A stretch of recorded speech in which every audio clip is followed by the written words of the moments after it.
สุขีมันเสมอมันคือใหม่ความเจ็บจะสุดใดความใครจะได้มีสุขีมันเสมอมันคือเก่าความทุกข์ความโศกเศร้าอย่ามายื้อยองยามขอเจริญสุขเจริญธรรมญาติโยมพุทธบริษัททั้งหลายผู้ที่ตามฟังธรรมะกับอาจารย์อย่าย่านกลัวในการเริ่มต้นใหม่และอย่าแค่สายตาของไผตราบใดที่เฮายังมีลมหายใจคนอื่นบ่ให้โอกาสเฮายังบ่น่าเศร้าเท่ากับเฮาบ่ให้โอกาสตัวเองแหวนกระจกบ่เคยดูถูกผู้ใดมีแต่คนที่บ่มั่นใจที่ดูถูกตัวเองคนฉลาดบ่แม่นผู้ที่ชนะการโต้แย้งแต่คนฉลาดคือผู้ที่ออกห่างจากการโต้แย้งตั้งแต่เริ่มต้นคนที่ใช้ชีวิตคุ้มค่าคือคนที่ได้ทำในสิ่งที่อยากทำบ่แม่นเพราะได้ทำในสิ่งที่คนอื่นอยากให้ท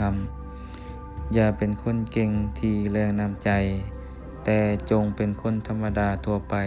ที่มีน้ำใจและบ่เห็นแก่ตัวไผจะดูถูกเฮาก็ปล่อยให้เขาดูถูกไปแต่จงทองให้ขึ้นใจว่าเฮาจะบ่ดูถูกตัวเองบ่มีไผเกิดมาให้ค่าแม้นแต่คนโง่ที่สุดยังฉลาดในบางเรื่องและคนฉลาดที่สุดก็ยังโง่ในหลายๆเรื่องบ่มีอันใดเสียเวลาไปหลายกว่าการที่จะย้อนกลับไปแก้ไขในอดีตบ่มีสิ่งใดช้าเกินไปที่จะทำในสิ่งที่ตนฝันคนที่บ่เคยหิวยอมบ่ทราบซึ้งรสของความอิ่มความสำเร็จที่ผ่านความล้มเหลวยอมหอมหวานกว่าเดิมเพิ่นว่าอันตรายที่สุดของชีวิตคนเฮาคือการคาดหวังอย่ายอมแพ้ถ้ายังบ่ได้พยายามอย่างเต็มที่เหตุผลของคนคนหนึ่งอาจบ่แม่นเหตุผลของคนอีกคนหนึ่งถ้าทานบ่ลองก้าวไปท่านจะบ่มีทางรู้เลยว่าทางข้างหน้าเป็นอย่างใดปัญหาทุกอย่างล้วนอยู่ที่ตัวเฮาทั้งสิ้นยินดีกับสิ่งที่ได้มาและยอมรับกับสิ่งที่เสียไปหลังพายุฝนผ่านไปท้องฟ้ายอมสดใสเสมอมีแต่วันนี้ที่มีค่าบ่มีวันหน้าและวันหลังคนเฮาบ่จำเป็นต้องเก่งไปทุกอย่างแต่จงมีความสุขกับงานทุกอย่างที่ได้กระทำหัวใจของการเดินทางบ่ได้อยู่ที่จุดหมายหากอยู่ที่ประสบการณ์สองข้างทางหลายกว่าบางอย่างเพียงแต่คิดก็มีความสุขบางอย่างคิดแล้วก็มีความสุขมีความสนุกก็คิดกันไปบางอย่างคิดแล้วก็เกิดความทุกข์จะคิดไปเฮ็ดหยังทุกอย่างบ่ได้ขึ้นอยู่กับไผขึ้นอยู่ที่ใจของเฮาคิดไปเองปริมาณของความสุขบ่ได้ขึ้นอยู่กับจำนวนของสิ่งดีๆที่เฮาได้รับแต่ขึ้นอยู่ที่มุมมองของเฮาที่มีต่อสิ่งเหล่านั้นต่างหากอย่ายึดติดกับวัตถุมากกว่าจิตใจอย่าเก็บเอาเรื่องทุกข์ใจมาใส่สมองอย่าตัดสินคนอื่นเพียงแต่มองอย่าอิจฉาอย่าคิดครอบครองของที่บ่แม่นของเฮาความทุกข์ความเศร้าเข้ามาเพื่อให้เฮาได้เรียนรู้บ่แม่นว่าเข้ามาเพื่อให้เฮาได้แบกรับยิ่งเฮาอ่อนแอปัญหาต่างๆจะยิ่งได้ใจยิ่งปัญหาที่มันใหญ่เฮาก็ยิ่งต้องอาศัยใจที่ใหญ่กว่ามันเพราะคนเฮาบ่ได้ยืนอยู่ในจุดเดียวกันเหตุผลในการตัดสินใจจึงแตกต่างกันอย่าทิ่มความฝันเพียงเพราะรู้สึกว่ามันไกล ถ้าบ่ลองย่างไป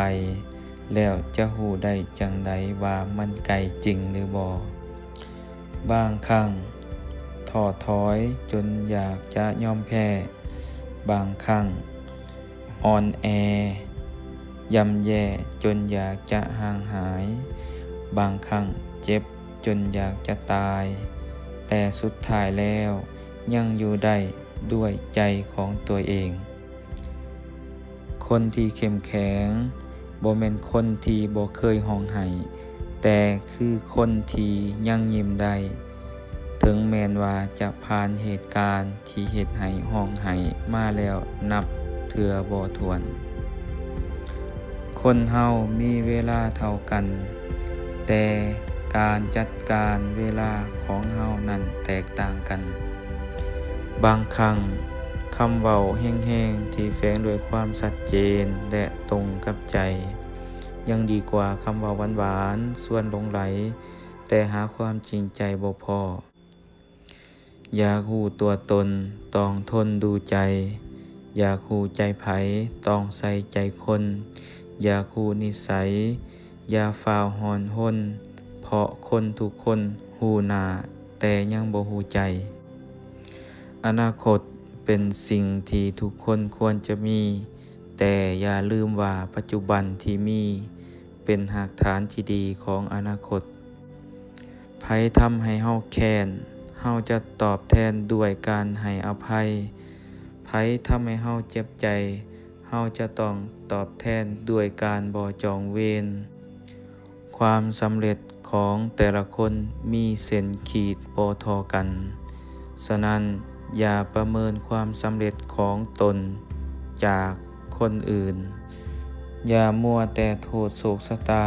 หากทานยังบ่ได้แสวงหาโอกาสให้ตนเองเมื่อมีอายุหลายขึ้นสิ่งที่ต้องเพิ่มขึ้นคือเหตุผลสิ่งที่ต้องลดลงคืออารมณ์อย่ารังเกียจคนที่อิจฉาทานแต่จงให้เกียรติเขาที่อิจฉาทานเพราะว่าเขาเป็นหนึ่งในคนที่คิดว่าทานดีกว่าเขาเมื่อมีความโกรธความโมโห